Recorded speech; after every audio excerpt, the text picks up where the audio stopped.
What makes a film great? During the past decade, whether on the big screen or in the comfort of your own home, the film industry has seen an evolution like no other. Movie after movie, series after series, it seems the industry can't help but leapfrog one another in the pursuit of the true great film. Take, for instance, these three films: Parasite, Squid Game, and K-pop Demon Hunters. When thinking of these three pieces of film, what's one distinguishing characteristic that they all share in common? They are, by all intents and purposes, Korean film. But that's not where the similarities stop. They are all cultural phenomena that have changed not only the landscape of their respective cinematic genres, but also pop culture as a whole. Whether foreign or domestic, these three films ushered in a modern age of Korean cinema, and chances are you've seen at least one, or at least heard of them. But beyond the current chokehold these three films have lies an over century-old foundation of Korean cinema that goes overlooked even by the most intense movie buffs. And that's the part of Korean cinema most don't see. We celebrate the K-pop Demon Hunters and the Squid Games of the industry, and rightfully so. But we rarely talk about the films made when Korea didn't even have full control over its own stories. Films created under surveillance, films created under propaganda mandates, films created by artists who were trying to express something human in a system designed to flatten that humanity.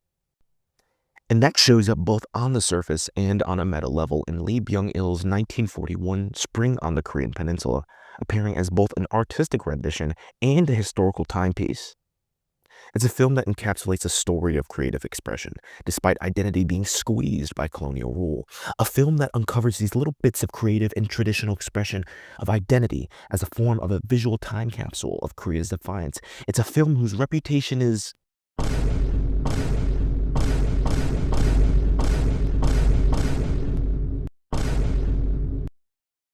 well, mixed. But mixed might even be putting it lightly, because Spring on the Korean Peninsula isn't just some run-of-the-mill melodrama sitting in an archive waiting for movie buffs to rediscover it.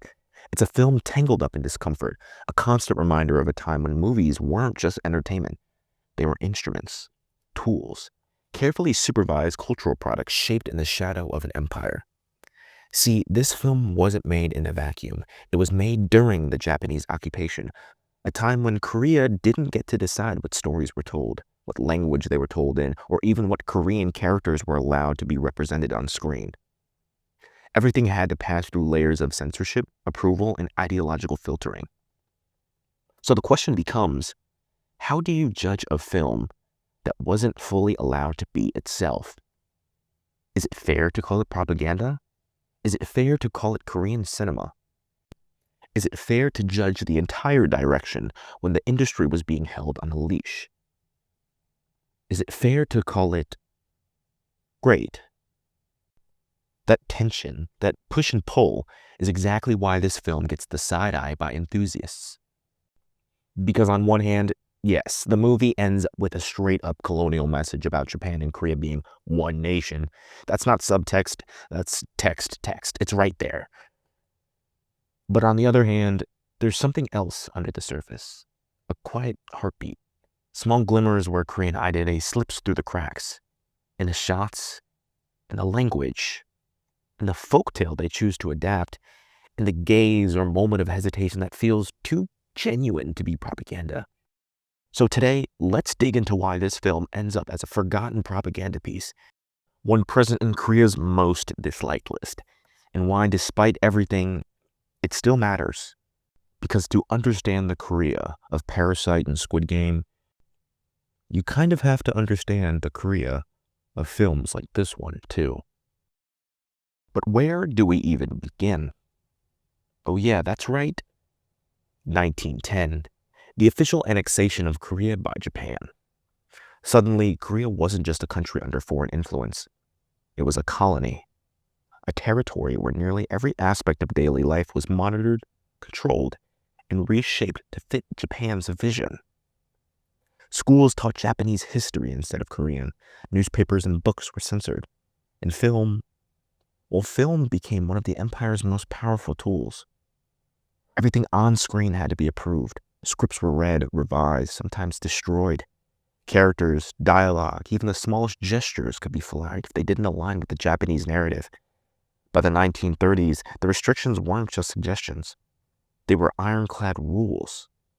Filmmakers had to navigate a system that rewarded compliance and punished any hint of resistance.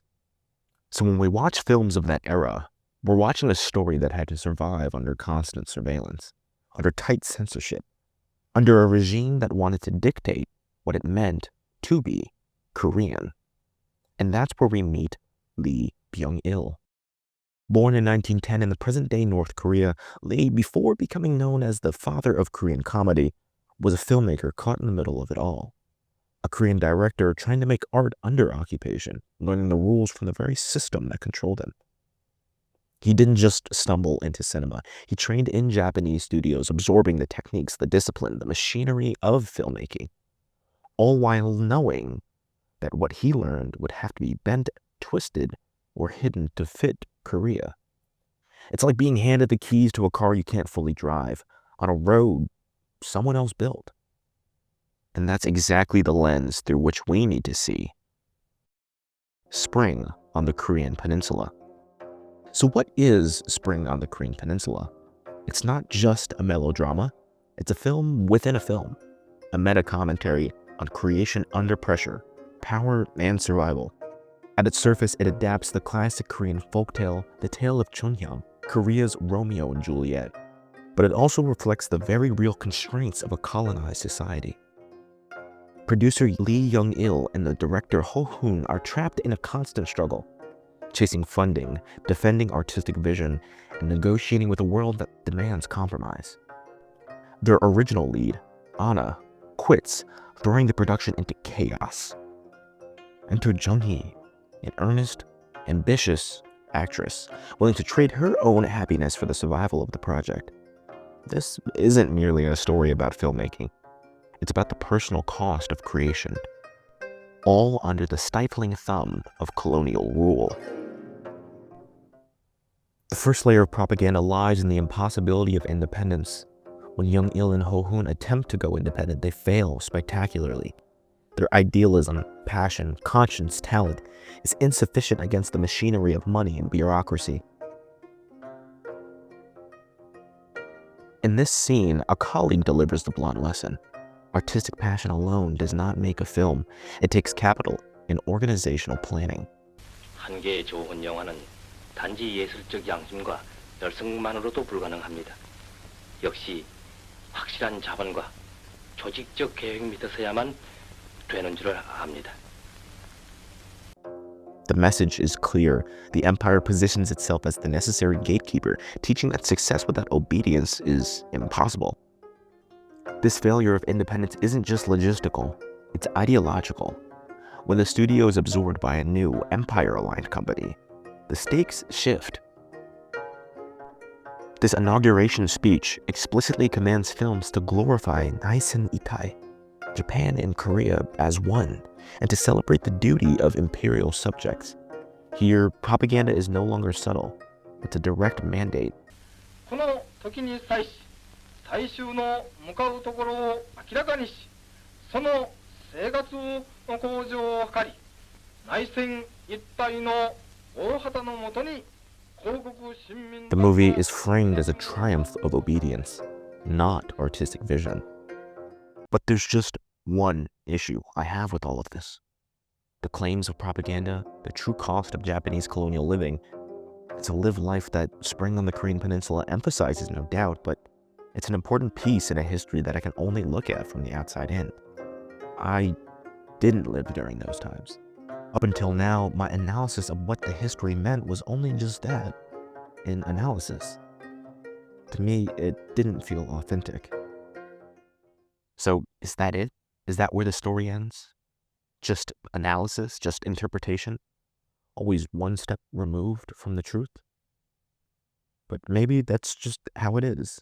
Much like the other films created during that time, a lot of that history is being lost, with only just the simple facts remaining. But history isn't just the words, it's the people. And fortunately, there's someone in my life who has carried that history with her all this time. My grandma. My grandma experienced life under colonial rule firsthand. She remembers the small, quiet ways people clung to their culture, even when every part of daily life was policed and controlled. I've read the journals. I've watched the movies.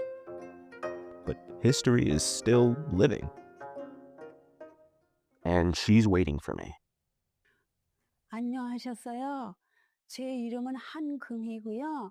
제 생년월일은 1936년 1월 22일 89세예요. 일본인이 한국에 와가지고 모든 것을 자기 주관으로 일을 하고 한국 사람을 그냥 무시하고 마음대로 한국말도 못하게 하고 맨날 공부는 안 시키고 저 산에 가서 솔방울이나 주워오고 송진 캐다가 학교에서 난로 피운이라고 그거 하라고 그러고 공부도 별로 안 하고 맨날 어린아이들을 데리고 그런 것만 시키고 아우 일본 사람이 와가지고 너무 아주 나빴어요. 공부도 많이 못하고. 정말 좋지가 않죠. 우리나라를 그렇게 자기네가 침범해가지고 아주 그리고 우리나라 고종 황제를 내몰고 한국을 다 내몰고 또 왕비를 살해하고 굉장히 좋다고 생각 안 합니다. 일본 사람들은 자기네 이익만 취하고 한국 사람은 하나도 뭐를 해도 한국 사람은 인정을 안 하고 자기네만 잘하는 것 같이 하고 무슨 기관, 무슨 학교, 무슨 관공서에도 다 일본 사람을 많이 넣고 한국 사람은 별로 취직 같은 것도 잘 못한 것 같아요, 그때. 그래서 우리는 일본 사람이 일본의 그 압박을 받고 굉장히 힘들었답니다. 그 당시에는 제가 나이가 어려서 그렇죠. 나이가 많은 여자들은 다 일본 사람들이 다 잡아갔어요. 저보다 한 몇 살 먹은 아가씨들은 다 잡아가가지고 말도 못한 고통 속에서 한국 사람이 사는 거를 저는 기억하고 있습니다. 저는 옛날에 아버지가 운행장으로 기실 적에요. 그때 기실 적에는요 참 좋고 아이들이 전부 저만 보면은 뭐 달라고 손을 벌리면 막 사람들이 가을이면은 오렌지도 막 박스로 수물이 들어오고 떡도 해서 막 시루째 수물이 들어오고 그럴 적에는 굉장히 좋아서 저도 우리 친구들하고 맨날 이렇게 논아도 먹고 우리 집에서 같이 놀기도 하고 아주 그때는 참 좋은 추억이었답니다. 어릴 적에는. Hearing my grandmother speak, the abstract becomes tangible. The small gestures she remembers, the quiet preservation of language, the insistence on tradition, the acts of subtle resistance mirror what we see on screen. There's a reason Lee Byung-il chose to make it the tale of Chunhyang, a foundational Korean traditional narrative. By devoting extensive screen time to the filming of this epic, the filmmakers were making a movie about the preservation of Korean culture itself. The censors saw a love story. The Korean audience saw their own spirit reaffirmed. In the 1940s, the Japanese colonial government was aggressively suppressing Korean dress and customs. We see that through the more westernized clothing many of the cast opts for. Yet, in shooting the film, the frame is saturated with traditional Korean aesthetics. Look at Jung-hee in her beautiful hanbok, or the prominent use of the okjihwan, a symbol of Korean virtue and commitment. These weren't neutral background details. They were powerful, nonverbal affirmations of Korean identity. Filling the screen with the very cultural elements the empire sought to minimize and erase. In the end, the defiance is in the cost. Lee Young-il's fate, his personal ruin, his sickness, his arrest, and his ultimate sacrifice of Jung-hee's love so the film could be finished is the ultimate emotional truth of the colonized artist. The film may end with a colonial triumph, but it only gets there by showing the audience the devastating price paid by the Korean heart and soul. His quiet suffering is the narrative the propaganda framework couldn't fully suppress. These visuals and narratives in the film weren't merely artistic choices, they were lifelines. They were the small, precious moments of cultural survival that my grandma and others clung to when everything else was stripped away. The true measure of spring on the Korean Peninsula is not the colonial message they were forced to include, but the Korean culture they risk everything to keep in the frame. So is spring on the Korean Peninsula really propaganda? Yes, but there's a reason why this film resonates beyond its era. Modern Korean cinema, the Parasites, the Squid Games, hell, even the K-pop Demon Hunters, is built on the foundation of artists who first learned to survive quietly, creatively, and defiantly. Spring on the Korean Peninsula is a testament that even in the darkest moments, identity finds a way to survive and to speak.